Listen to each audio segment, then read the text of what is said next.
ओम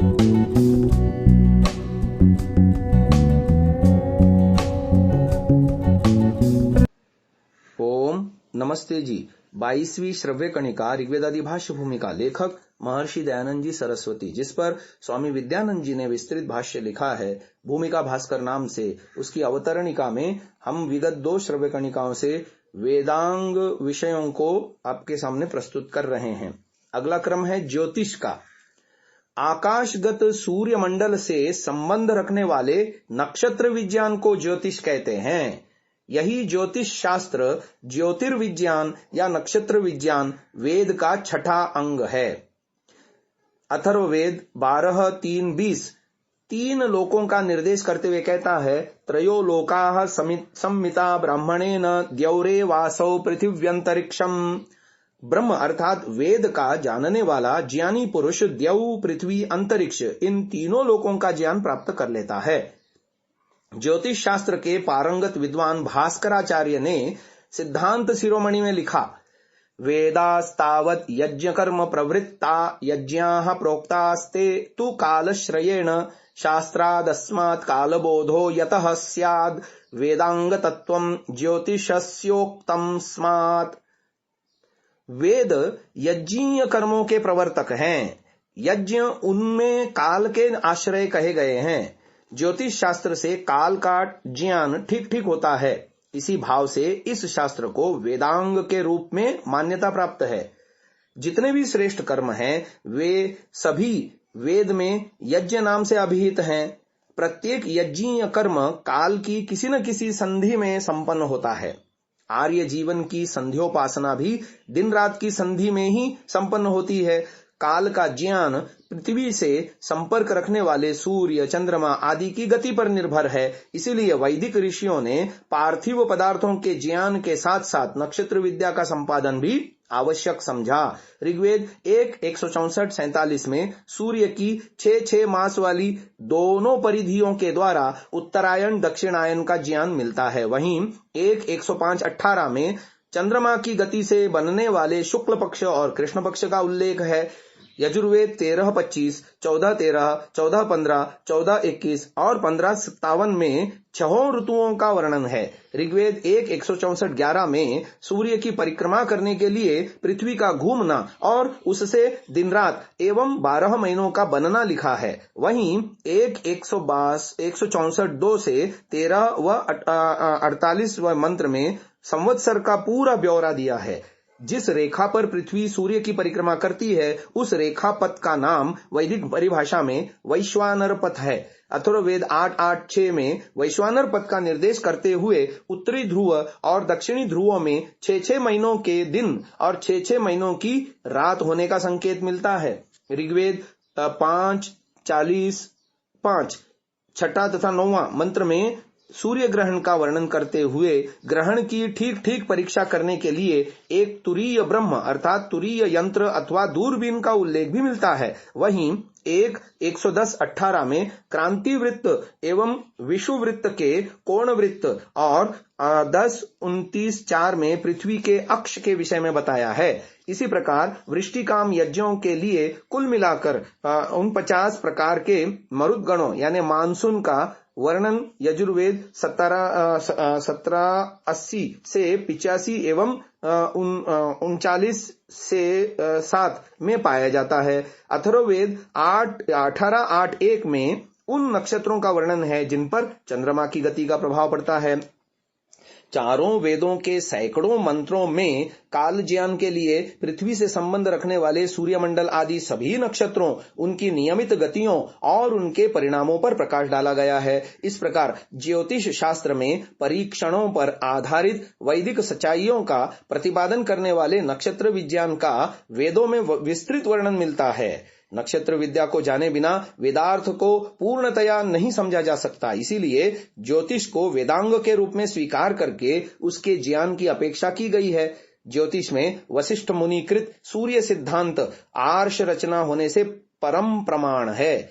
मीमांसा, वैशेषिक, न्याय, सांख्य, योग और वेदांत ये 6 उपांग हैं।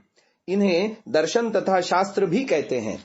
इन दर्शनों के रचयिता क्रमशः जैमिनी, कणाद, गौतम, कपिल, पतंजलि तथा व्यास हैं।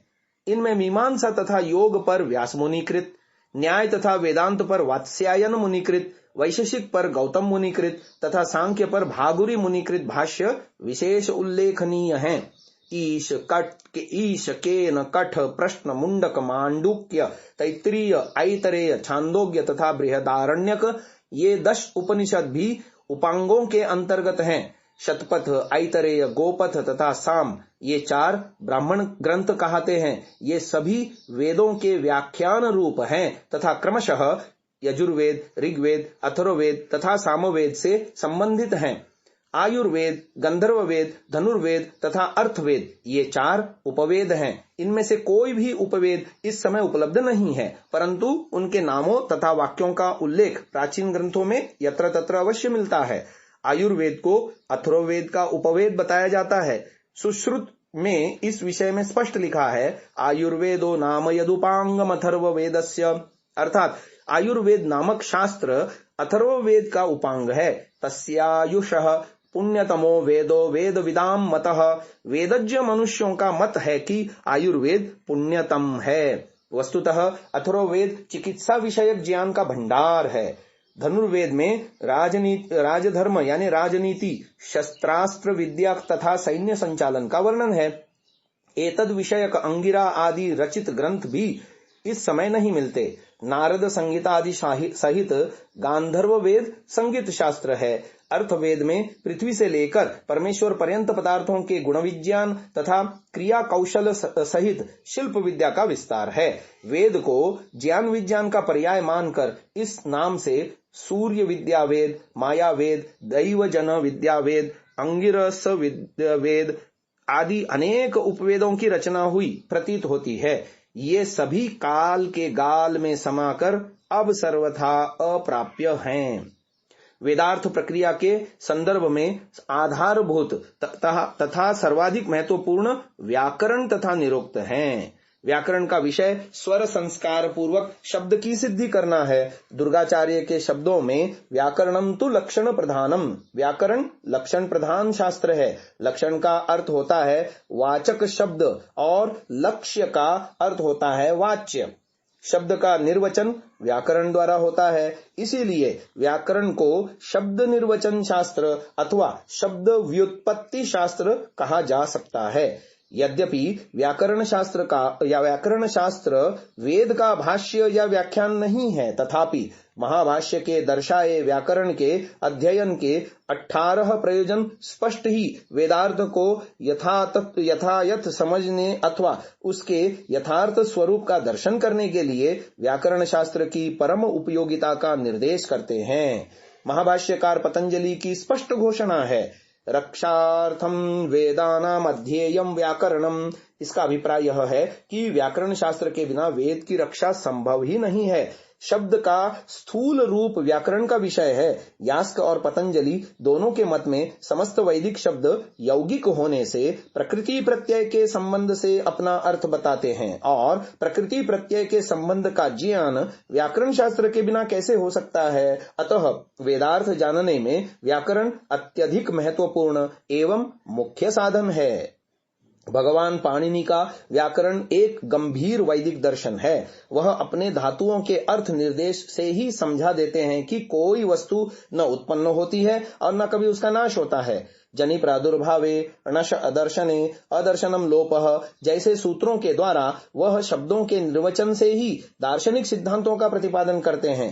शाकल्य, शाकटायन आदि प्राचीन वैयाकरणों के पश्चात अगाधमति पाणिनि ने केशाम शब्दानाम लौकिकानाम वैदिकानाम च महाभाष्य के इस वचन के अनुसार सबका समन्वय करके अष्टाध्यायी के रूप में एक सर्वांग पूर्ण शास्त्र की रचना कर डाली। इसी के द्वारा उन्होंने प्रातिशाख्य ग्रंथों की व्याकरण विषयक आवश्यकता को भी पूर्ण कर दिया। शेष उच्चारण आदि की प्रक्रिया के लिए उनकी उपयोगिता आज भी है और आगे भी रहेगी। अष्टाध्यायी की महत्ता का बखान करते हुए महाभाष्यकार ने कहा, सर्ववेद पारिषदम हीदम शास्त्रम, अर्थात पाणिनीय शास्त्र सब वेदों का पारिषद ग्रंथ है। अष्टाध्यायी के अतिरिक्त अन्य कोई भी व्याकरण शास्त्र संहिता भेद या शाखा भेद को लेकर शायद ही बना हो।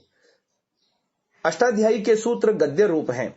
किसी भी गद्य ग्रंथ का परिमाण दर्शाने के लिए प्राचीन परिपाटी यह है कि उस ग्रंथ के अक्षरों की गिनती करके अनुष्टुप छंद की अक्षर संख्या 32 से भाग देने पर जो भागफल उपलब्ध होता है वह उस ग्रंथ का श्लोक रूप में परिमाण माना जाता है। इस प्रकार अष्टाध्यायी के 1000 श्लोक और तदनुसार 32,000 अक्षर जानने चाहिए। आज की इस चर्चा को यहीं पर विराम देते हैं। आगे की चर्चा कल सुनेंगे।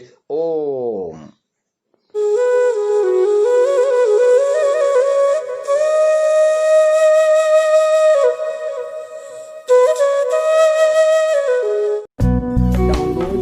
सामसा ऐप आरवीरदल ऐप विजिट samsa.org rvirdal.in